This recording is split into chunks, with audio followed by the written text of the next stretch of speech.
Le système solaire est fondamentalement hostile. La Terre est bombardée en permanence par un rayonnement cosmique mortel. La vie n'y est possible que grâce à la magnétosphère, une force invisible qui entoure notre planète comme un cocon. Or, des observations récentes montrent que cette cuirasse s'amenuise. Dans une vaste zone située au-dessus de l'Atlantique Sud, on enregistre des niveaux de radiation dangereux. Le bouclier magnétique de la Terre est-il en train de disparaître? La question n'est pas de savoir si il disparaîtra, mais quand. Que se passera-t-il ce jour-là?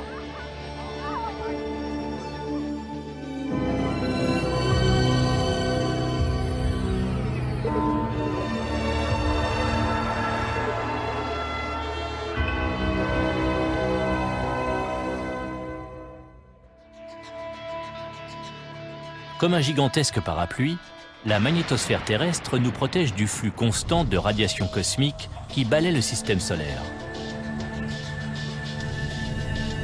Ces particules sont mortelles.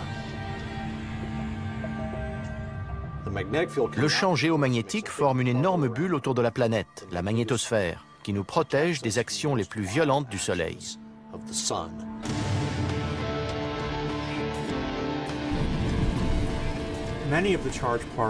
Les particules ionisées apportées par les vents solaires contiennent beaucoup d'énergie et elles seraient dangereuses pour l'homme si elles entraient en contact direct avec la surface de la Terre. Si on se trouve sur le passage de ces particules qui jaillissent du Soleil et que l'on n'a aucune protection, on est mort. Sans la magnétosphère, toute forme de vie serait gravement menacée par ces particules qui pénètrent dans les tissus vivants et endommagent les cellules. Si le champ magnétique s'affaiblit, les effets des radiations se feront sentir à une altitude toujours plus basse.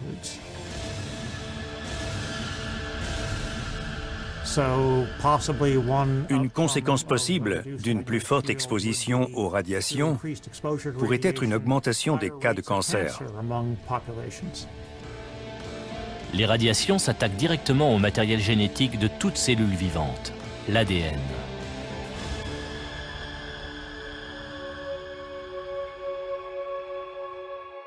Notre magnétosphère est une barrière défensive essentielle. Elle est déterminante pour notre existence et notre avenir.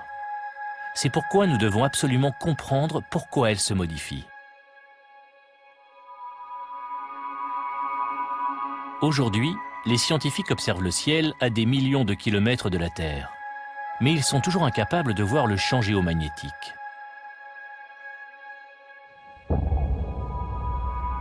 La démonstration de l'astrophysicien Mario Acuna permet de se faire une idée de sa structure.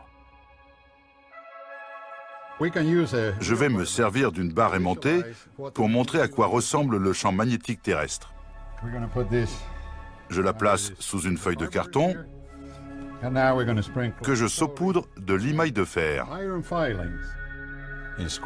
C'est une expérience que les gamins à l'école adorent. Quand on verse cette limaille sur l'aimant, on voit que des lignes se forment selon l'axe nord-sud. Ça décrit en gros la géométrie du champ géomagnétique. De la même façon que la limaille de fer se répartit autour des pôles nord et sud d'un aimant, le champ géomagnétique jaillit comme une fontaine du pôle magnétique sud, encercle toute la planète, puis plonge de nouveau sous terre au niveau du pôle magnétique nord.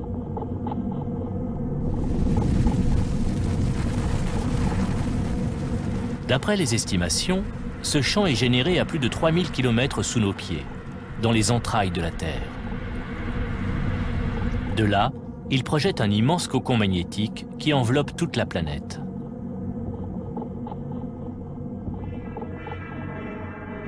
Ce cocon dévie les vents solaires. Un flux constant de particules ionisées émis par le Soleil qui arrive sur la Terre à la vitesse d'1 600 000 km/h.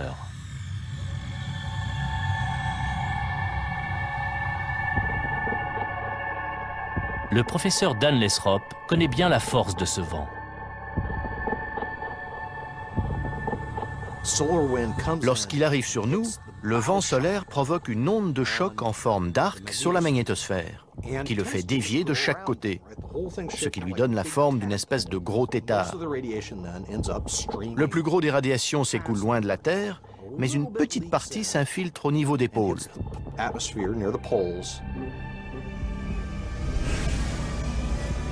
Dans ces régions où le champ géomagnétique est le plus faible, le ciel est illuminé par des aurores polaires. L'apparition de ces lueurs colorées se produit quand les particules solaires entrent en collision avec les gaz neutres de l'atmosphère. Plus le vent solaire est fort, plus les aurores sont spectaculaires. Malgré sa beauté, ce phénomène illustre la bataille féroce qui oppose notre magnétosphère au flux de radiation solaire mortelle. Sans le champ géomagnétique, la planète serait directement touchée par les radiations sur toute sa surface. Or, les scientifiques ont découvert une chose inquiétante. Il existe un endroit où la planète est déjà directement touchée. Au large des côtes brésiliennes, ils ont détecté une zone où le champ géomagnétique diminue rapidement d'intensité. Baptisée l'anomalie de l'Atlantique Sud, ou SAA, elle couvre près de 7 800 000 km² et ne cesse de s'étendre. Chaque jour, le rayonnement cosmique se rapproche de la surface de la Terre. L'origine de cette anomalie nous échappe encore, mais ses conséquences pourraient s'avérer dramatiques. À la NASA, des chercheurs étudient ces répercussions sur notre technologie. À cause des particules énergiques qu'on trouve dans l'anomalie de l'Atlantique Sud et aussi de nouvelles particules apportées par les vents solaires, on a constaté d'innombrables pannes dans les satellites de communication. Lorsqu'ils survolent l'anomalie, les satellites risquent d'être endommagés de façon irrémédiable. Par mesure de précaution, certains instruments de Hubble sont ainsi momentanément éteints quand le télescope entre dans cette zone. Du fait de l'affaiblissement du champ géomagnétique au-dessus de l'Atlantique Sud, les radiations descendent de plus en plus bas et menacent bien plus que nos outils technologiques. Le professeur Peter Olson pense notamment que les passagers des avions courent un risque très réel. Les gens qui voyagent à bord de longs courriers commerciaux traversent forcément des zones où le champ magnétique est faible. Et à l'altitude où volent ces avions, ils sont exposés à une quantité plus forte de radiation. Ce flux de particules est également susceptible de perturber les communications radio, mettant en danger les passagers et l'équipage. D'après les scientifiques, la SAA serait le signe d'une diminution de l'intensité du champ magnétique tout autour de la planète. Une géophysicienne a trouvé la confirmation de cette tendance grâce à une source plutôt inattendue. Mimi Hill cherche les secrets du passé géomagnétique dans les poteries anciennes. Ces objets nous renseignent sur nos ancêtres, mais aussi sur l'évolution de notre magnétosphère au cours de milliers d'années.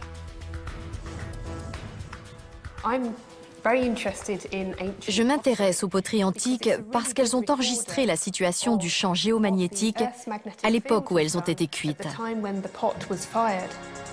L'argile contient d'infimes particules d'un oxyde naturel de fer magnétique, la magnétite. En temps normal, leur orientation est aléatoire. Mais quand l'argile est cuite à haute température, elle se déplace. Elles s'alignent sur le champ géomagnétique. Et quand l'argile refroidit, leur position se fixe. Quand la poterie durcit, le minerai est magnétisé de nouveau par le champ terrestre, dont la puissance est alors figée à jamais dans l'argile.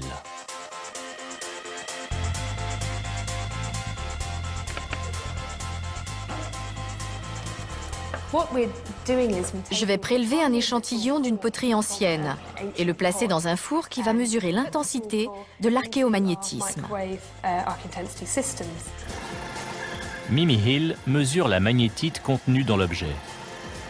Ce chiffre lui permet de calculer la force exacte du champ géomagnétique à l'époque où la poterie a été fabriquée. Oui, on va démarrer le processus. Ensuite, elle compare le résultat avec ceux obtenus sur des poteries plus récentes. Elle peut ainsi évaluer la diminution du champ au cours des 4 derniers siècles. Par exemple, celui-ci est daté entre 1640 et 1670. Et on a pu établir qu'à cette époque, le champ géomagnétique était 10% plus fort. Ces études prouvent que l'intensité de notre bouclier faiblit à une vitesse inquiétante. D'après le professeur Jeremy Bloxham, il pourrait disparaître 10 fois plus vite que prévu. S'il suffisait de tourner un bouton pour éteindre le champ géomagnétique, sa disparition complète prendrait 15 000 ans. Mais si on se fonde sur la vitesse de diminution réelle constatée au cours des 150 dernières années, il disparaîtrait en 1500 ans. Évaluer les conséquences pour notre planète de l'accélération de cette diminution est devenu une priorité absolue.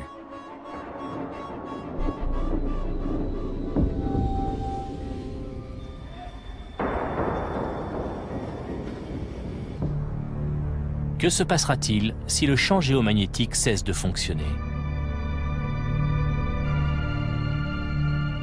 La réponse se trouve sur une autre planète du système solaire. Mise à feu symétrique des 6 moteurs. En 1996, la NASA lance la sonde Mars Global Surveyor. Sa mission, découvrir les secrets de la planète rouge. Étape 1 franchie. De toutes les planètes du système solaire, Mars est celle qui ressemble le plus à la Terre. Toutes deux sont composées des mêmes minéraux. Elles possèdent une croûte dure, un noyau dense et une atmosphère relativement proche sur le plan chimique. Les scientifiques sont convaincus qu'il y a eu de l'eau à la surface de Mars il y a des milliards d'années. Mais aujourd'hui, la planète est un désert glacé. Pourquoi? Mars Global Surveyor a collecté de nombreuses données que le professeur Ben Weiss a analysées pour tenter de reconstituer le passé martien. Contrairement à la Terre, Mars ne possède pas de champ magnétique global. Mais dans la région des plateaux de son hémisphère sud, il existe à de nombreux endroits des champs magnétiques aussi forts que celui de la Terre. Par contre, ils sont très emmêlés. Ils pointent dans toutes les directions et pas spécialement le nord. La sonde a découvert que certaines zones de l'écorce de Mars sont fortement magnétisées.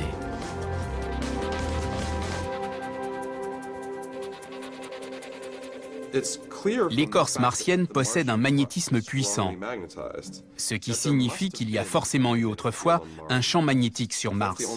C'est la seule façon d'expliquer la présence de ces roches magnétisées. Dans ce cas, comment expliquer la disparition de son bouclier? Et quelles ont été les répercussions pour la planète?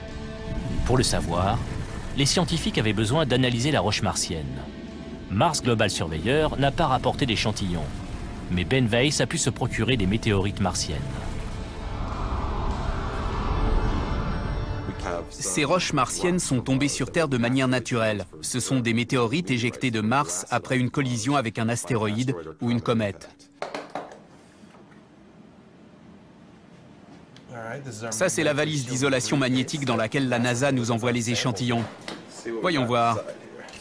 Génial. Ben Weiss emporte le fragment de météorite dans une chambre spéciale, isolée, puis le place dans un interféromètre qui capte le champ magnétique.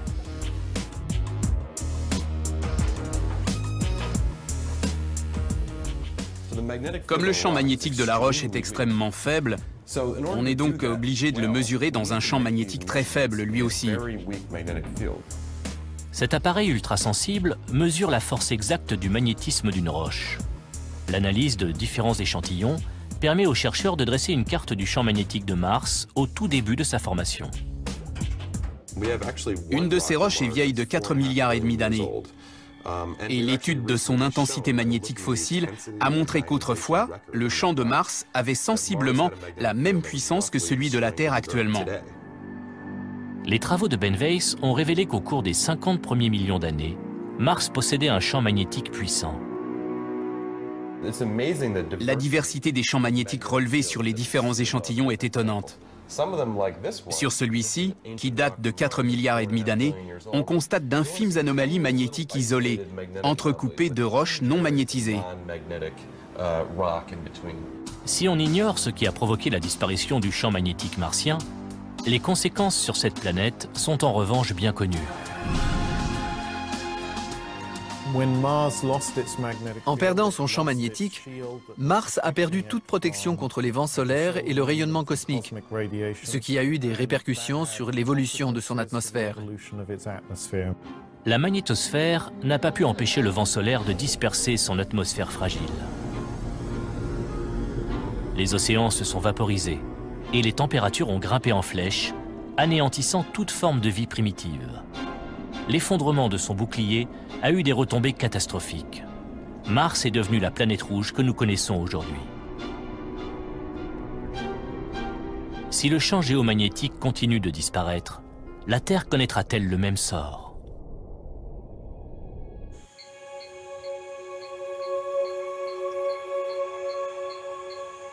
Répondre à cette question sous-entend de résoudre d'abord un autre mystère. Qu'est-ce qui explique que la Terre et Mars aient évolué différemment et que la Terre ait encore un champ magnétique? Pour l'instant, le problème est surtout de comprendre d'où vient l'énergie qui alimente le champ géomagnétique. Pour cela, il faudrait explorer les entrailles de notre planète.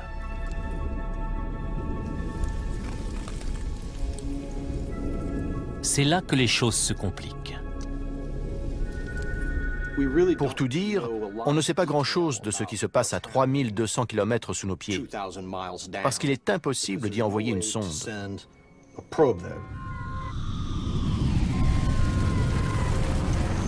Les scientifiques sont donc contraints d'étudier la structure de notre planète en analysant un des phénomènes naturels les plus puissants qui soient.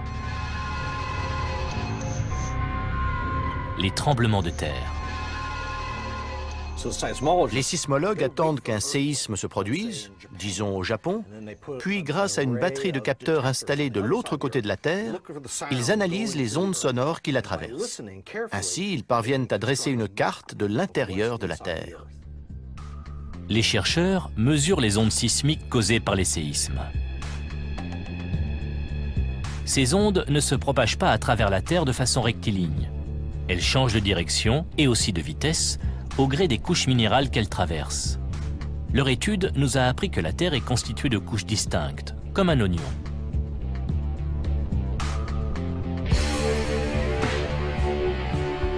La première, l'écorce ou la croûte, est faite de roches solides et ne mesure que quelques kilomètres d'épaisseur. La seconde, le manteau, est constitué de roches denses et semi-liquides. 2900 km sous la surface se trouve le noyau externe liquide, un océan de fer et de nickel en fusion. Il entoure le noyau interne, une boule de fer de la taille de la Lune et aussi chaude que la surface du Soleil. Les spécialistes pensent que c'est ce noyau interne qui génère le champ géomagnétique. Mais comment? Souvent, on est déconcerté par l'idée d'un gros noyau de fer solide. On s'imagine que c'est une sorte de barreau magnétique permanent qui fabrique notre champ magnétique. Le problème, c'est qu'il fait très chaud à l'intérieur de la Terre. Et quand la température est trop élevée, les aimants cessent de fonctionner. Au-delà de 650 degrés, les aimants permanents se démagnétisent. Le champ géomagnétique est donc forcément généré par un autre mécanisme. Mais lequel? Pour le savoir, Dan Lesrop a conçu une expérience ambitieuse. À l'Université du Maryland, son équipe a construit une maquette de 3 mètres du noyau terrestre. On cherche à comprendre pourquoi certaines planètes possèdent un champ magnétique et d'autres non. Grâce à différentes expériences, on espère découvrir le mécanisme qui fait que ça marche dans un cas et pas dans un autre. Pourquoi une planète s'anime sur le plan magnétique alors que d'autres meurent? À l'intérieur de cette sphère se trouve une boule de fer qui baigne dans 13 tonnes de métal en fusion. Au lieu de fer et de nickel en fusion, Dan Lesrop a utilisé du sodium liquide, un élément qui offre l'avantage d'avoir un point de fusion moins élevé. La couche extérieure, qui tourne sur elle-même, contient du sodium liquide à la place du fer. Des moteurs séparés font tourner les noyaux externes et internes pour recréer l'effet de la rotation de la Terre. Le noyau externe tourne à 4 tours secondes, tandis que le noyau interne va tourner à 15 tours secondes. Allez, c'est parti.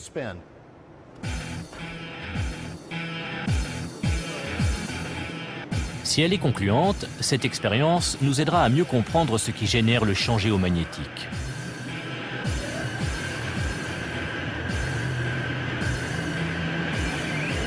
Pas mal.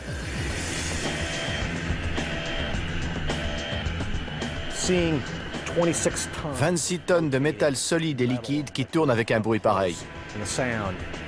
Je ne me doutais pas que ça donnerait ça. C'est impressionnant. Quand la sphère atteint la vitesse maximum, il se produit un phénomène extraordinaire. D'immenses lignes de force d'un arc magnétique jaillissent du noyau avant d'y plonger de nouveau. Même si on ne peut pas voir les lignes du champ magnétique générées par cette expérience, on peut les mesurer grâce à une batterie de capteurs et les visualiser en train de jaillir, de tourner sur elles-mêmes. C'est fantastique. Les interactions entre les noyaux internes et externes créent une dynamo géante. C'est elle qui génère un champ géomagnétique puissant, stable et autonome. Voilà la modélisation du champ magnétique. En rouge, les lignes qui jaillissent de la sphère, en bleu, celles qui y retournent. Je n'imaginais pas ça comme ça. L'expérience de Dan Lesrop confirme que le champ géomagnétique est produit par une dynamo au cœur de la planète. Les mouvements du métal liquide dans le noyau externe sont le moteur de ce mécanisme. Peter Olson a conçu une autre expérience pour illustrer le processus. Là, j'ai posé une cuve remplie d'eau sur une plaque tournante, ce qui donne à l'eau du mouvement. Ensuite, je vais verser de la teinture. On va observer ce que ça donne, en espérant que ça nous apprenne ce qui se passe dans le noyau terrestre. Les courants internes solides de la Terre chauffent le noyau externe liquide, créant des courants de fer en fusion qui montent et descendent lentement, comme les bulles de cire d'une lampe à lave. Sous l'effet de la rotation de la Terre, ces courants tournent sur eux-mêmes, tout comme la teinture dans la cuve. On sait que le noyau terrestre est agité de tourbillons qui génèrent des courants électriques à l'intérieur du métal en fusion. Ces courants engendrent à leur tour un champ magnétique qui jaillit à la surface et s'étend dans l'espace. C'est lui que nous pouvons mesurer à la surface de la Terre. Le bon fonctionnement de cette géodynamo dépend des courants de métal en fusion à l'intérieur du noyau terrestre. Or, le noyau de Mars est froid. Cela expliquerait-il la disparition de son bouclier magnétique? Mars est presque 2 fois plus petite que la Terre. Elle s'est donc refroidie plus vite.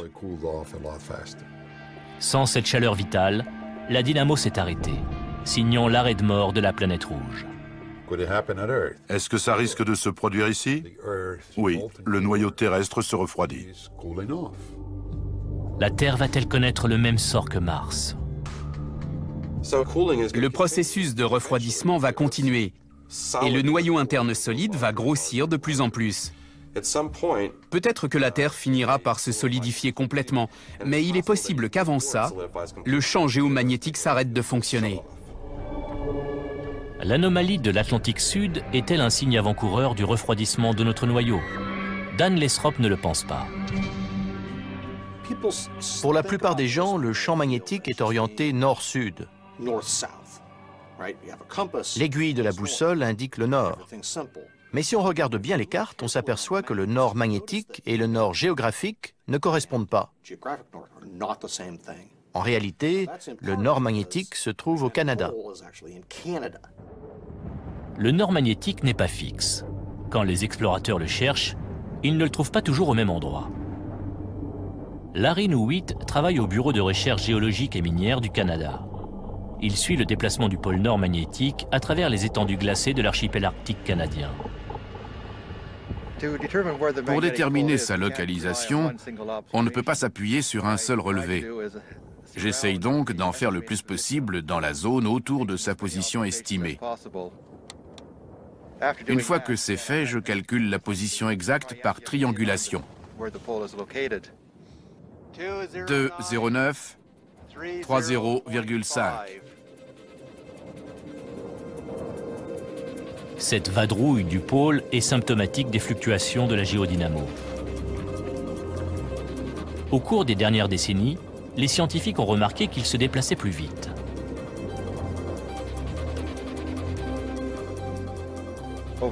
Au siècle dernier, il se déplaçait d'environ 10 km par an. Mais depuis 1970, ça s'est accéléré et aujourd'hui, il bouge d'une quarantaine de kilomètres chaque année. Dans 50 ans, il sera peut-être en Sibérie. Cette accélération est-elle liée à la baisse d'intensité du champ géomagnétique?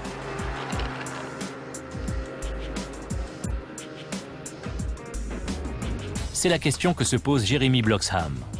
Il a repris les relevés des navigateurs d'autrefois pour établir un graphique des déplacements du pôle magnétique depuis 300 ans.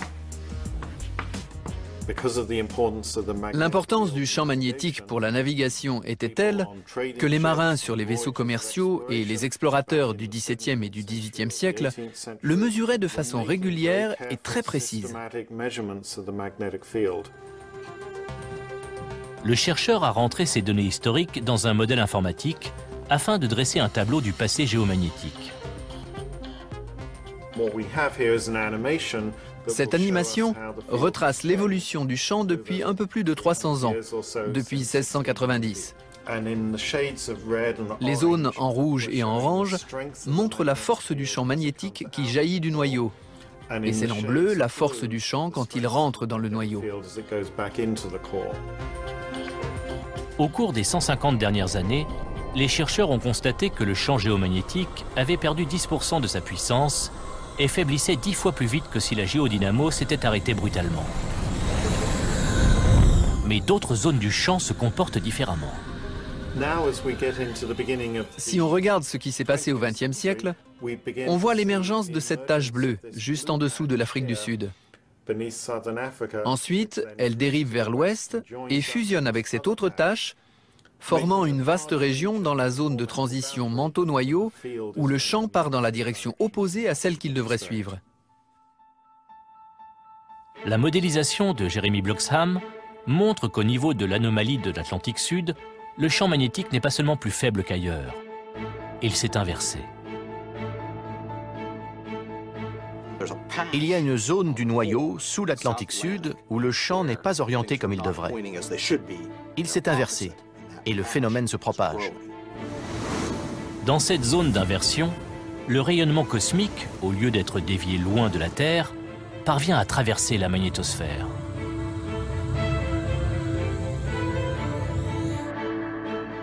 La SAA couvre une grande partie de l'Amérique du Sud. Pour l'instant, les radiations n'atteignent que la haute atmosphère, et seuls les vaisseaux spatiaux et les satellites sont touchés. Mais si l'anomalie continue de s'étendre au rythme actuel, elles finiront par nous atteindre.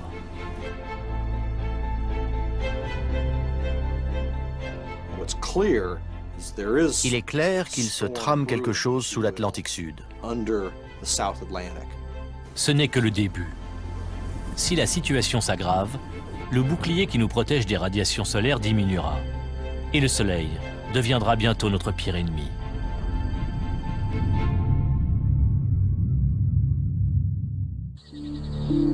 Si notre magnétosphère disparaît, les radiations solaires détruiront peu à peu l'atmosphère de notre planète, rendant par là même toute vie impossible.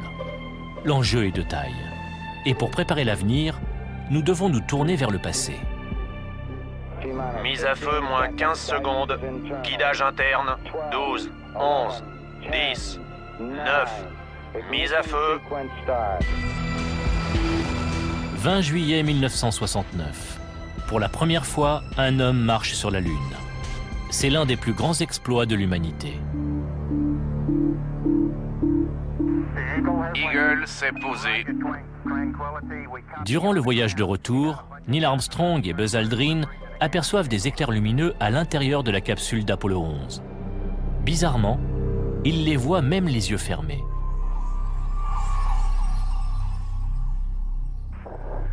Le signal est interrompu. Apollo 11 passe derrière la Lune. Une fois sur Terre, les astronautes rapportent l'incident. Les chercheurs de la NASA sont perplexes. 6 ans plus tard, ils émettent l'hypothèse suivante. Ces éclairs ont été provoqués par des rayons cosmiques de haute énergie qui ont pénétré dans la capsule et dans les yeux des astronautes. Ce sont des protons et des électrons, des particules chargées d'une énergie considérable échappées de l'atmosphère solaire.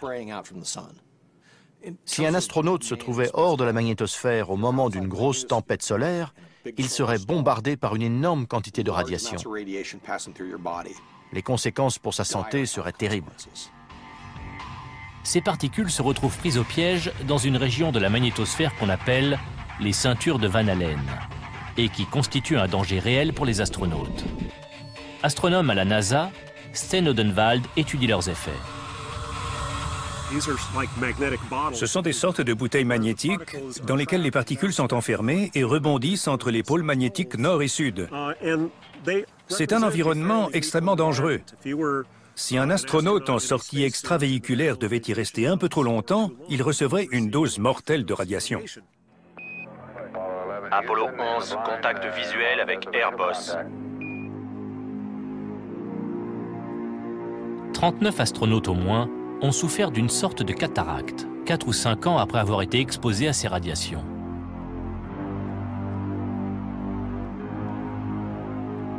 Il ne fait aucun doute que l'affaiblissement du champ géomagnétique mettrait toute l'espèce humaine en danger. Le professeur Gary Glatzmeyer cherche à savoir si cet affaiblissement va se poursuivre de façon significative.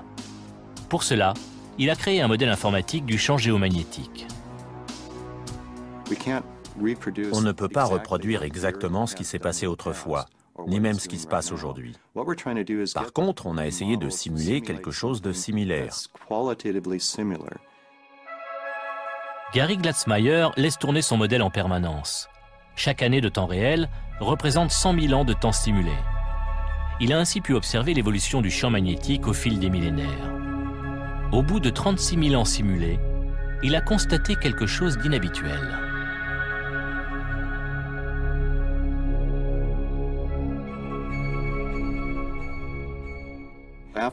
Je m'étais absenté 15 jours et quand j'ai regardé les résultats à mon retour, j'ai eu la surprise de voir que le champ s'était inversé. Son expérience démontre que les pôles magnétiques nord et sud peuvent s'inverser. Là, c'est la surface de la Terre modélisée, et ici, celle du noyau modélisé. Le champ est orienté vers l'intérieur ici et vers l'extérieur là, et il est beaucoup plus complexe en haut du noyau. Et là, l'inversion se produit. Le champ est orienté vers l'extérieur ici et vers l'intérieur là. L'animation montre que les pôles magnétiques changent spontanément de place à la suite de phénomènes complexes dans le noyau. On a l'habitude de croire que l'aiguille de la boussole indique le pôle nord et qu'on peut donc s'en servir pour naviguer. Mais il y a eu des périodes dans le passé où cette aiguille aurait pointé dans la direction opposée. D'après le modèle de Glatzmeyer, le champ géomagnétique a faibli d'intensité juste après et juste avant ces inversions. Cela explique-t-il qu'il soit particulièrement faible sous l'Atlantique Sud? Allons-nous connaître une nouvelle inversion?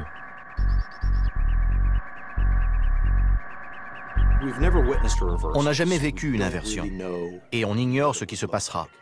Mais on peut le deviner. Elle provoquera certainement la contraction de la bulle protectrice de la magnétosphère vers la surface de la Terre. Si la SAA est le signe annonciateur d'une inversion du champ magnétique, notre planète sera exposée à une quantité croissante de radiation cosmique pendant au moins 1000 ans. Jusqu'à présent, seul le modèle informatique a montré une inversion aléatoire du champ géomagnétique. Mais un autre chercheur en a trouvé des preuves plus concrètes sur l'île volcanique d'Hawaï.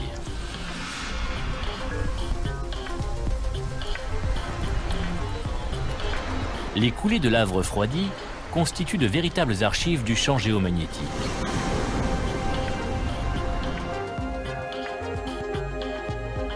Emilio Herrero Bervera les étudie depuis longtemps.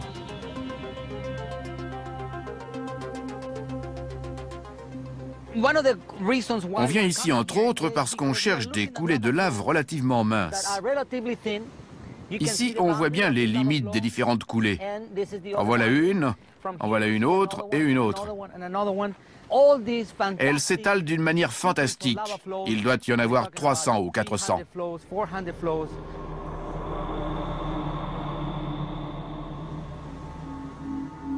Sur ces îles volcaniques, les coulées de lave se sont accumulées depuis des millions d'années.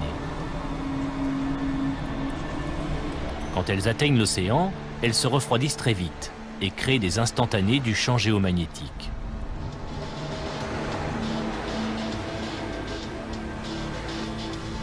En analysant différents échantillons, Emilio Herrero Bervera a pu dresser un tableau de l'évolution de ce champ depuis bien avant l'apparition de l'homme sur Terre.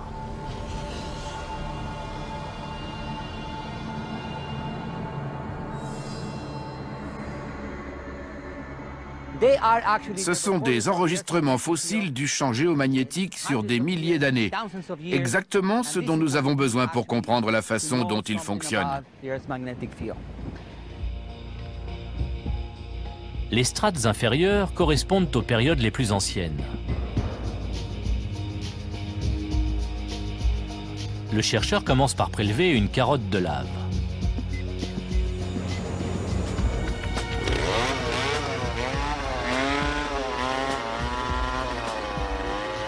Cet échantillon va lui permettre de mettre en évidence une éventuelle inversion de polarisation du champ. On va vérifier l'orientation de la carotte avec une boussole magnétique. Le chercheur note soigneusement l'origine de l'échantillon. Ensuite, on mesure son magnétisme. Dans son laboratoire, il analyse la carotte avec un magnétomètre. Comme l'argile des poteries, la lave contient des particules de magnétite. En se refroidissant, elles réagissent comme de minuscules aiguilles de boussole et s'alignent sur le champ géomagnétique, enregistrant sa force et son orientation.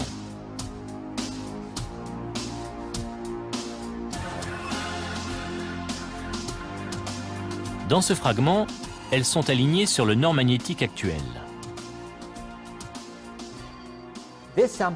Cet échantillon date de 700 000 ans, quand le champ avait une polarité normale.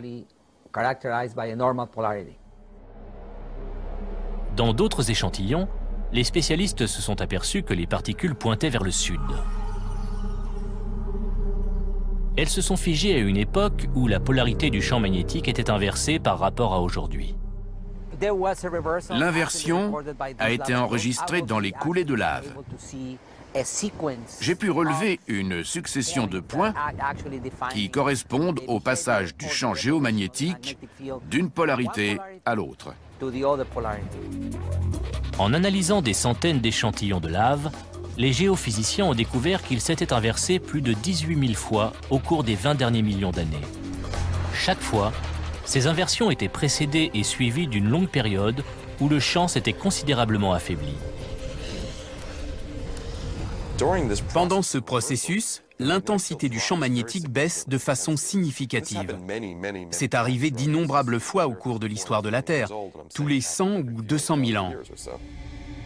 Des années de recherche ont montré que la dernière avait eu lieu il y a 780 000 ans.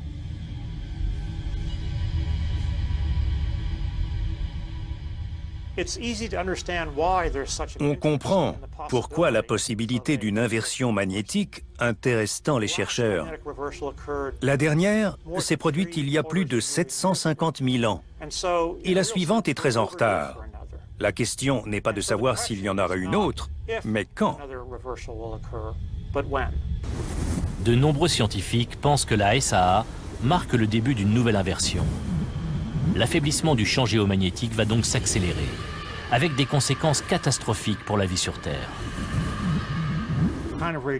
On sait que ces radiations s'attaquent à l'ADN, l'ARN et à la structure des cellules. Il risque d'y avoir une augmentation des cas de cancer. Les inversions du champ magnétique sur Terre sont plutôt rares et irrégulières si on compare avec ce qui se passe sur notre étoile la plus proche. Tous les 11 ans, l'orientation du champ magnétique solaire s'inverse.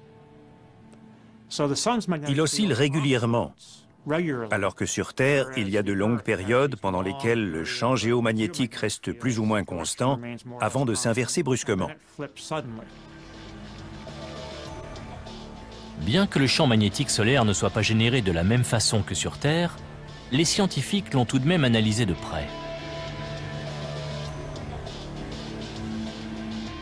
Ce sont deux dynamos très différentes, qui fonctionnent selon les mêmes lois physiques dans des environnements assez dissemblables. En les étudiant et en les comparant, on en apprend plus sur les deux mécanismes. Durant son cycle magnétique, le Soleil connaît des hauts et des bas. Tous les 11 ans, il entre dans un pic maximal d'activité, le maximum solaire. Au moment du pic de ce cycle, les tempêtes solaires sont nombreuses. Actuellement, le Soleil fait une petite sieste. Mais dans quelques années, on aura un nouveau maximum et il y aura de grosses perturbations. Ce maximum est prévu pour 2012. Ensuite, pendant 3 ans, l'énergie magnétique accumulée se traduira par une augmentation des taches solaires, des éruptions et des vents d'une violence cyclonique. À chaque maximum solaire, des satellites sont détruits. Le dernier maximum a créé une gigantesque panne de courant dans le réseau électrique en Amérique du Nord. Ce ne sont pas des petits phénomènes sans importance. Le champ géomagnétique continue de faiblir. Bientôt, le bombardement intense de particules solaires pourrait faire des dégâts bien plus graves qu'une panne d'électricité.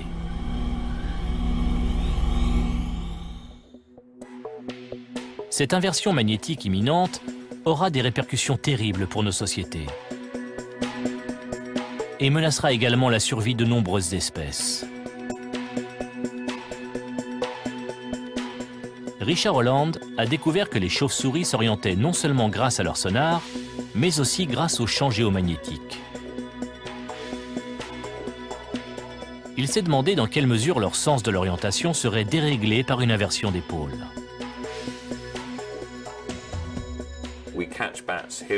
On attrape des chauves-souris dans cette grange du laboratoire de recherche de l'université de Princeton et on les expose à une manipulation du champ géomagnétique où on perturbe leurs cellules sensorielles qui détectent ce champ.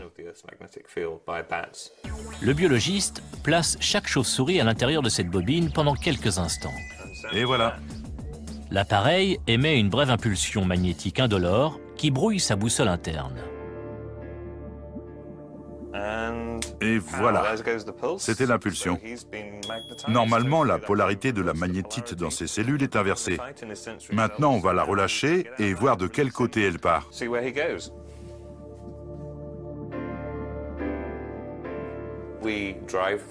On les emmène à une trentaine de kilomètres au nord, on les lâche et on suit leur déplacement quand elles essaient de rentrer.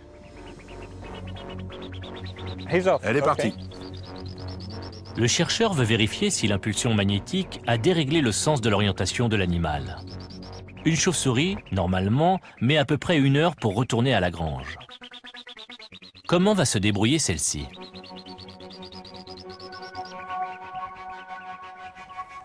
Ça y est, elle est partie. Elle file vers le nord.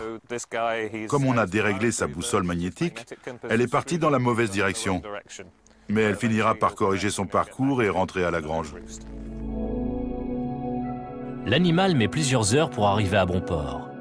Richard Holland est convaincu que les chauves-souris sentent les lignes de force du champ géomagnétique. Quand ce champ est inversé, la chauve-souris se retrouve dans la position de quelqu'un qui tiendrait une carte routière à l'envers. Inévitablement, elle part dans la mauvaise direction.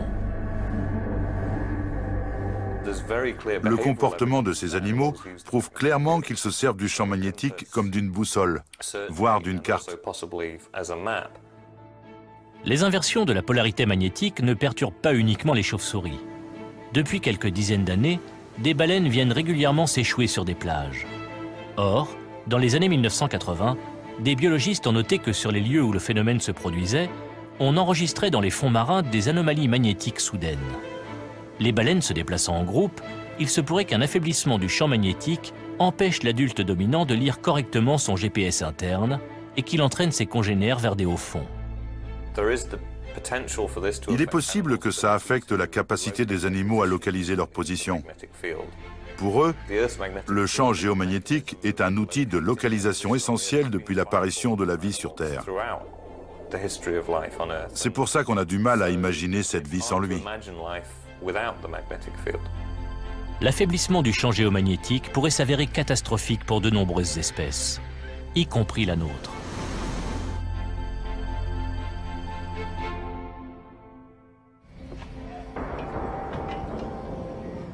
En 2010, l'Agence spatiale européenne va lancer la mission Swarm, qui sera chargée de fournir des cartes précises de notre magnétosphère pour tenter de prévoir son évolution. Le professeur Niels Olsen travaille sur ce projet.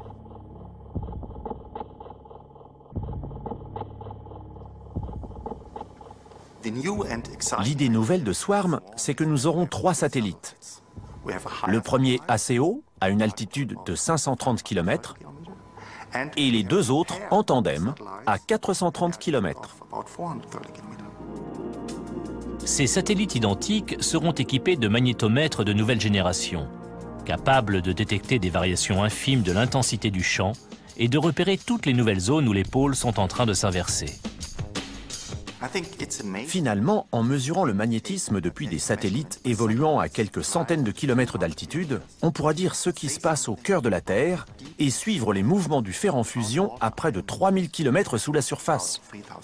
C'est incroyable.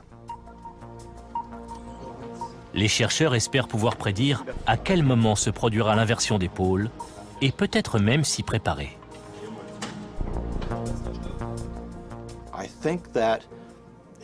Au cours des 10 ou 20 prochaines années, nous allons développer un domaine scientifique qui nous permettra de prédire le comportement du champ géomagnétique. Grâce à cet outil, les spécialistes pourront planifier l'envoi de satellites et de missions spatiales habitées et concevoir les technologies nécessaires pour faire face à une inversion.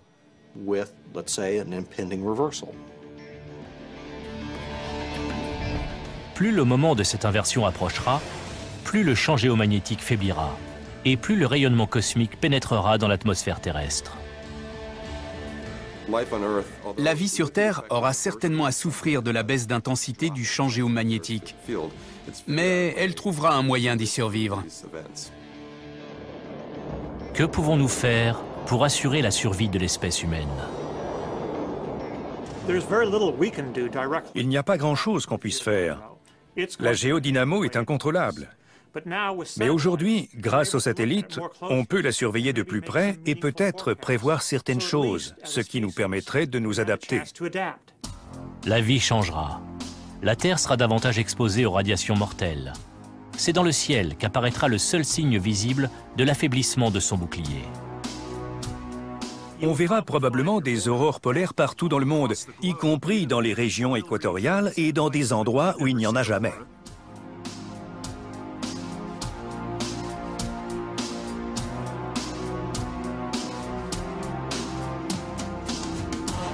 Sans la magnétosphère, la vie telle que nous la connaissons sur Terre n'existerait pas. Et notre planète serait un désert. Ce bouclier nous protège des tempêtes solaires. Bien que sa polarité se soit inversée bien des fois au fil des millénaires, jamais l'homme moderne n'en a été le témoin direct. Une seule chose est sûre, toutes les formes de vie seront affectées par une inversion. Mais les scientifiques n'ont pas encore découvert de lien entre les inversions passées et les épisodes d'extinction de masse. À condition que l'espèce humaine puisse s'adapter, elle devrait survivre.